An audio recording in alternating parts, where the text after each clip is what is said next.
Udah.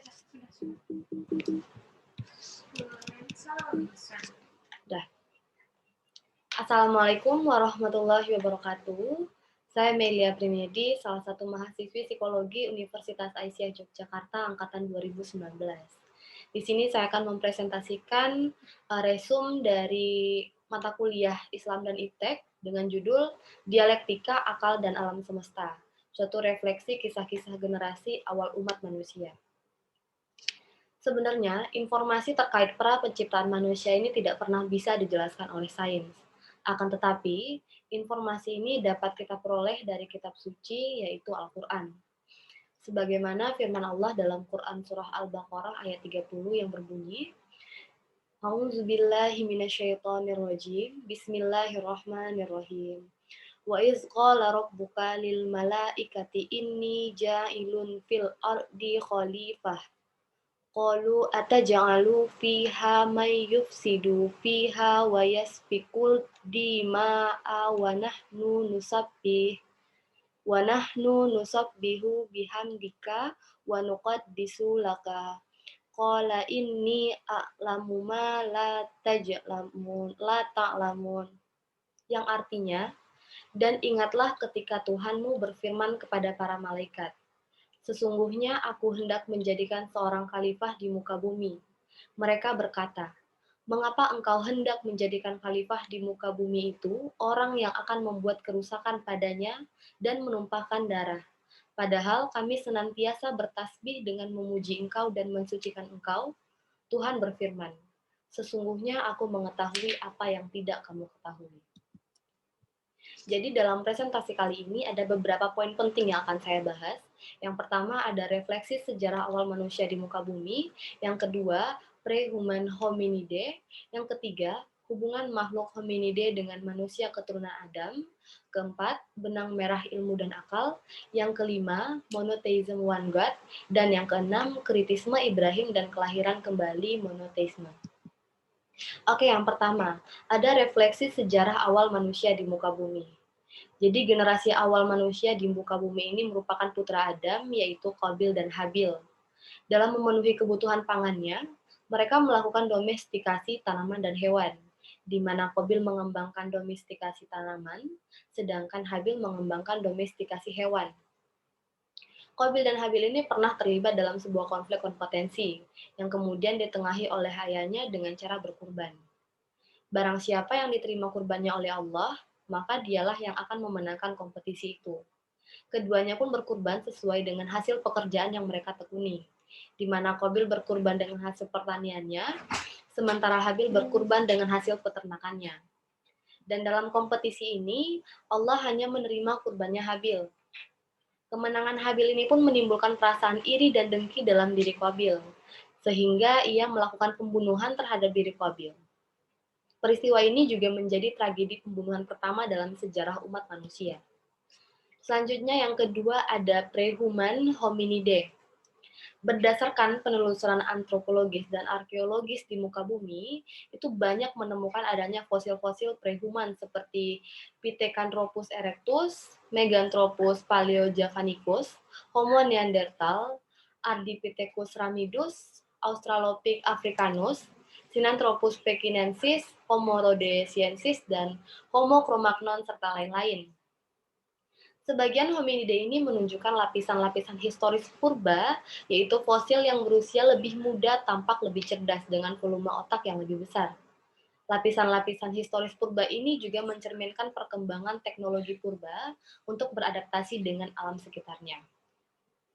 Sebagaimana hasil temuan arkeologis di sekitar fosil mereka, salah satu teknologi purba yang mereka inisiasi adalah domestikasi tanaman dan hewan, di mana generasi terakhir makhluk hominide ini bahkan diindikasikan telah menemukan api dan menggunakannya untuk membuka lahan pertanian atau fire stick farming. Hubungan makhluk hominide dengan manusia keturunan Adam sesungguhnya sampai saat ini masih terjadi kontradiksi antara sains dan agama. Namun hal ini diharapkan tidak menumbuhkan sikap anti-sains di kalangan umat beragama, baik agama apapun itu. Selanjutnya ada benang merah ilmu dan akal yang merupakan lanjutan dari kisah Qabil dan Habil. Setelah tragedi tadi, yaitu setelah Habil terbunuh, Qabil kemudian kebingungan apa yang harus dilakukan terhadap jenazah Habil. Karena sebagai manusia generasi pertama, Qabil tidak memiliki pengetahuan dan pengalaman terkait hal ini. Maka Allah mengirimkan 2 ekor burung gagak untuk memberi contoh kepada Qabil tentang bagaimana cara mengurus jenazah saudaranya.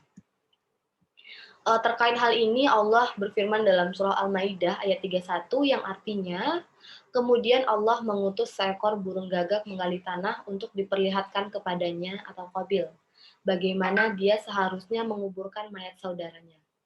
Qabil berkata, "Oh, celakalah aku. Mengapa aku tidak mampu berbuat seperti burung gagak ini, sehingga aku dapat menguburkan mayat saudaraku ini?" Maka jadilah dia termasuk orang yang menyesal. Selanjutnya adalah monotheism one God. Dalam antropologi klasik, dikenal adanya monoteisme primitif, yang bahwa pada mulanya manusia hanya mengenal satu Tuhan.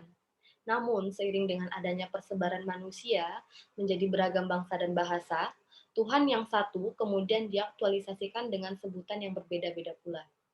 Aktualisasi Tuhan dalam sebutan yang berbeda ini akhirnya juga dipersepsikan sebagai sosok yang berbeda satu sama lain. Inilah mengapa awal mulanya muncul keyakinan politeisme. Kemudian, ketika bangsa-bangsa kecil, ketika bangsa-bangsa evolusi ini berubah menjadi kelompok-kelompok lebih kecil, maka konstruksi mengenai Tuhan pun semakin mengalami diferensiasi, di mana ada Tuhan yang besar dan ada Tuhan yang lebih kecil dengan beragam fungsi. Diferensiasi politeistik menjadi semakin liar ketika suku-suku di dunia mulai membangun kultus individu terhadap leluhur mereka. Hal ini diabadikan kisahnya dalam Al-Quran tentang umat Nuh yang pertama dalam sejarah. Pergantian generasi demi generasi umat manusia ini semakin tersesat dalam politeisme akut. Bahkan ketika ilmu pengetahuan dan teknologi yang dibangun generasi umat manusia berikutnya semakin maju, mereka gagal menemukan Tuhan yang hakiki.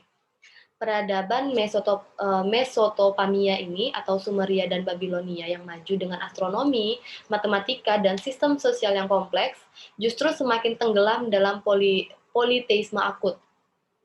Kemudian, peradaban Mesir yang berhasil mengembangkan ilmu kedokteran, arsitektur, dan matematika juga gagal untuk mengonstruksikan Tuhan yang sebenarnya.